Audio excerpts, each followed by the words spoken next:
The movie begins with Father Weeks delivering a sermon in the church, offering guidance and advice to his flock. He notices that Jed, his assistant, is acting strange. His words are unbalanced, as if he hadn't prepared well. As usual, Weeks leaves the group to take a break in the supply room, expecting Jed to take over. But suddenly, everyone hears a loud crash. Jed looks toward the source of the noise, the supply room. He rushes in to find Father Weeks lying dead on the floor. To understand what happened and who killed Father Weeks, we have to go back to the beginning. We flash back to when Jed stood before a committee of church elders. They asked him why he wanted to join them, knowing he was a former boxer. Why would he give up fighting and violence overnight to become a priest? Jed explained that he chose this path because he knew it was the right one. He wanted to help people and guide them so they wouldn't lose their way like he did. He begged the committee for just one chance. Later, they gave him the good news. He was being transferred to a small church to serve as an assistant to Father Weeks.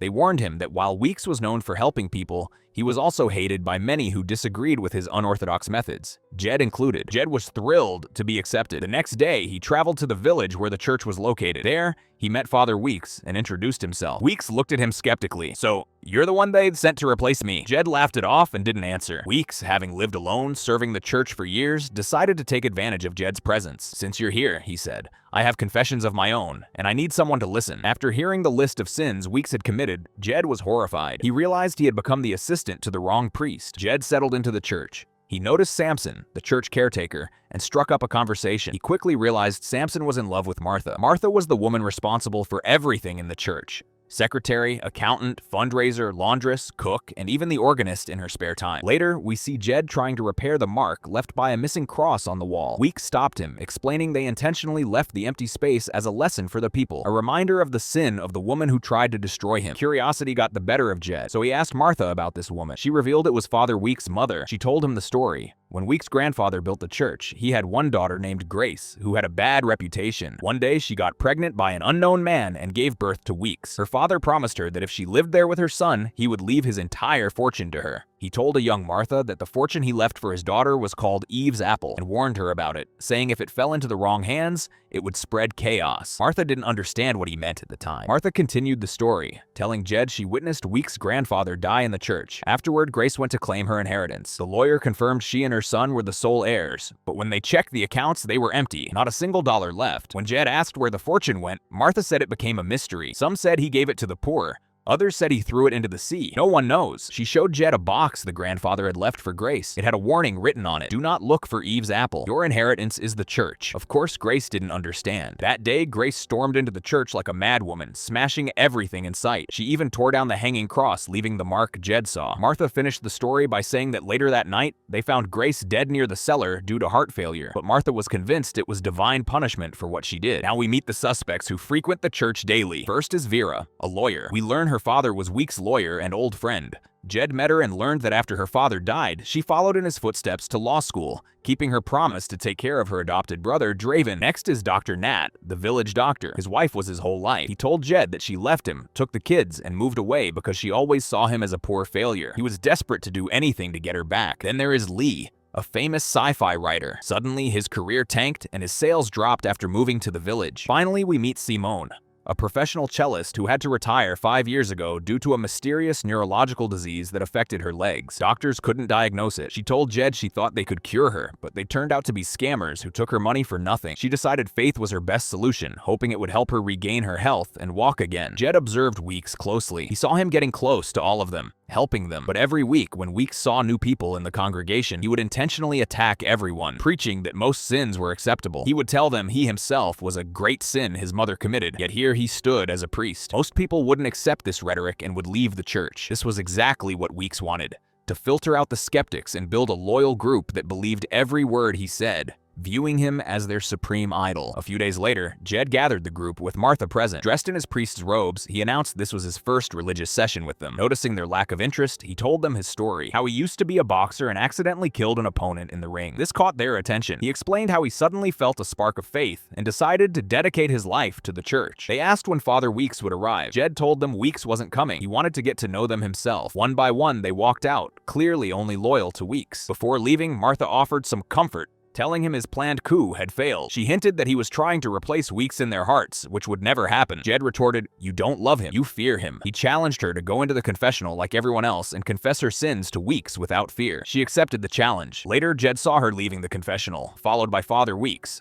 She looked at Jed, signaling she had done it. Weeks, however, walked out looking shocked by what he had heard. 9 months into his stay, Jed sat down with Father Weeks and confronted him. He confessed he wasn't happy with Weeks' methods. He argued that Weeks wasn't solving the group's problems. He was making them worse. He pointed out that instead of helping Dr. Nat forgive his wife and move on, Weeks had made him hate her and all women, filling him with anger. Even Lee, who used to love writing and had a passion for life, had become dull, insecure, and fearful, to the point where he built a literal fortress in front of his house, isolating himself from everyone. Jed also implied Weeks was exploiting Simone's illness to collect donations for the church in her name. Weeks sat there, seething but trying to maintain his composure. Jed continued, mentioning that even Draven was now posting hateful content online. He warned Weeks that all of this was driving people away from the church, and rumors were spreading that they were running an extremist cult. No one attended mass anymore, except for the same small group. Jed finally said it. "I feel like you don't want them to get better because without their brokenness, no one would come to listen to you. Honestly, I don't see a priest here worth learning from." Weeks, having stayed silent the entire time, stood up and punched Jed, knocking him to the floor. He started taunting him, provoking him. Jed fell into the trap, raising his fists into a boxing stance. Weeks smirked. "Yes, go back to your roots. Release that anger. The world only respects those who take what's theirs by force." But Jed managed to resist. He lowered his hands and told Weeks he was polluting the church with his beliefs and that he was there to save it from it. Later, we see Weeks gathering his loyal group. He tells them he is under attack, and unfortunately not from a stranger, but from someone inside the church itself. When Jed enters the room, the group looks at him with disgust, and Father Weeks throws him out. We now return to the day of the incident, picking up where we left off. Everyone hears the noise from the supply room. Jed rushes in to find Weeks lying dead on the floor. The rest of the group follows him, horrified, and finds Jed kneeling beside the body.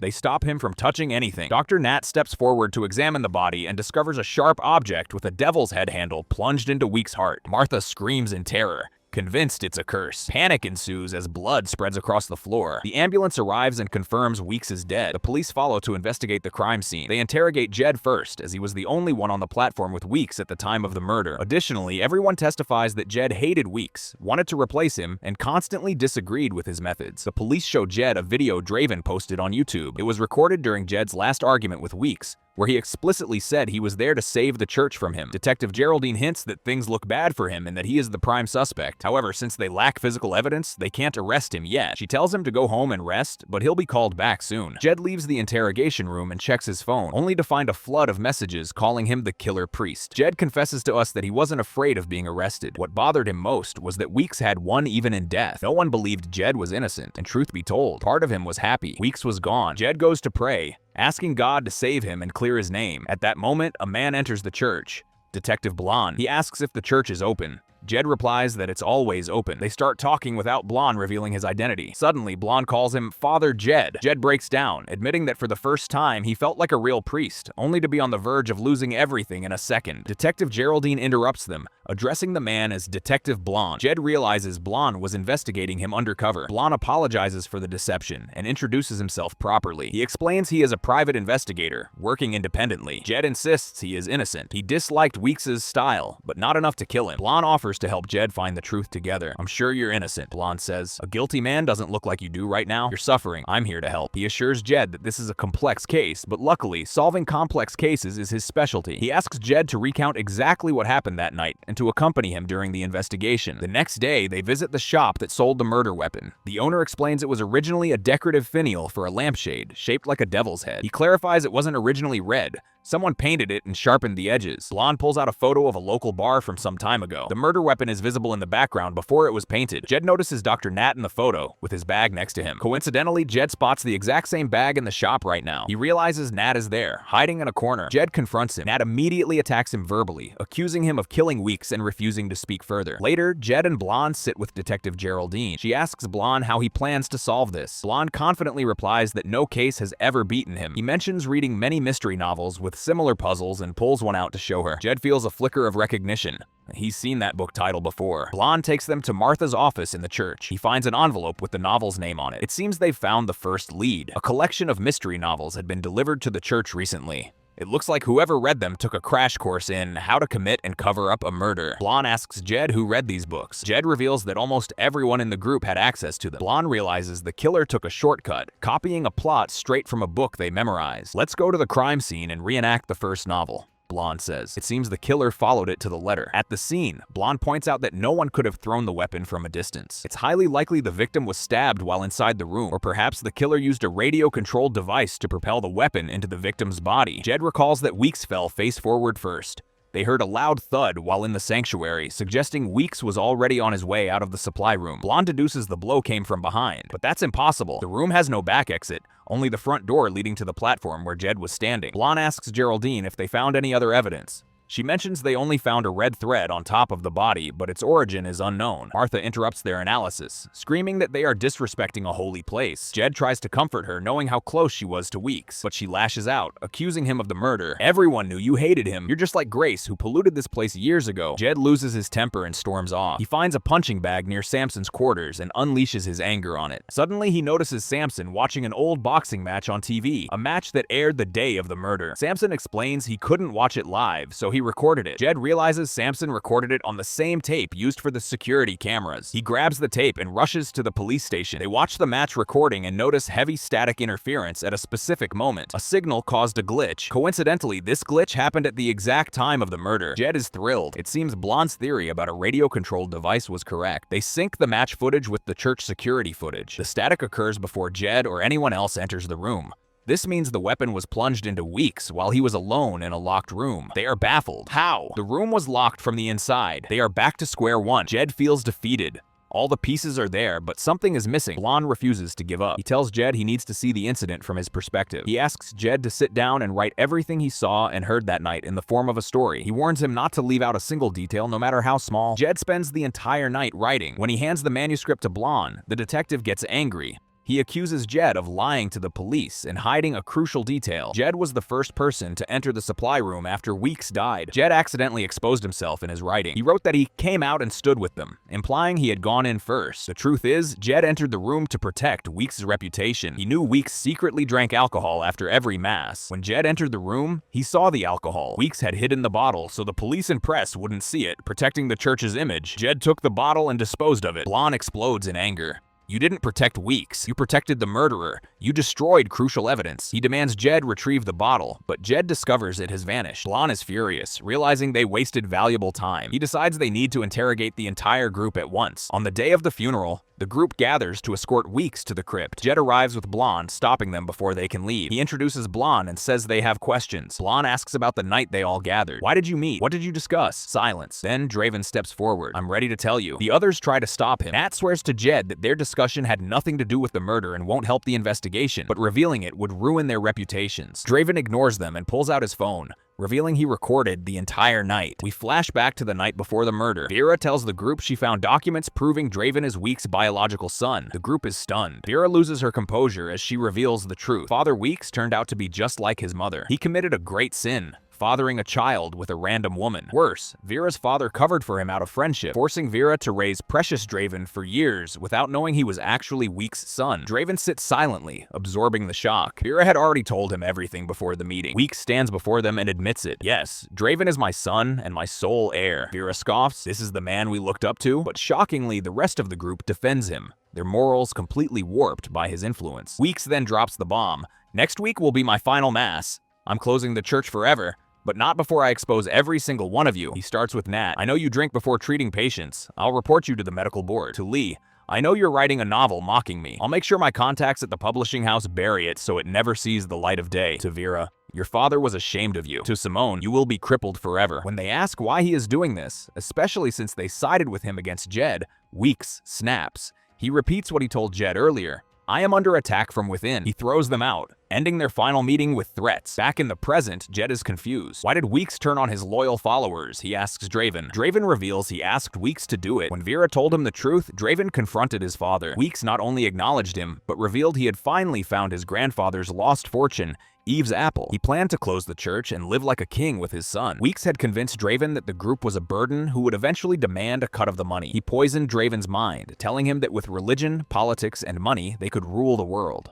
So Draven advised his father to cut ties with everyone that night. Jed is guilt-ridden, realizing his father died because of that advice. Blonde asks Draven where the fortune is. Draven says he doesn't know. Weeks only told him Eve's apple will return to the tree. Jed remembers Martha's story about the box. He shows it to Blonde, but they find nothing new. Blonde theorizes the money isn't in a bank account, but exists as a physical object worth over $80 million.